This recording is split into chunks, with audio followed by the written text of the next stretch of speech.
Yani bir yandan İran'ı ele geçirmekle beraber Çin'in nüfuzunu azaltıp hem de Rusya'nın.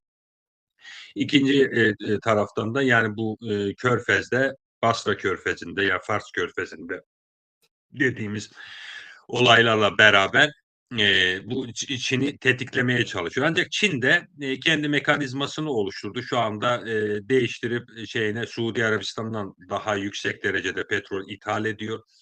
İkinci mesele İran zaten Çin'e giden gemileri hem Babülmendeb'de hem de orada herhangi bir sıkıntı yaratmamakla beraber bir politika, izliyor.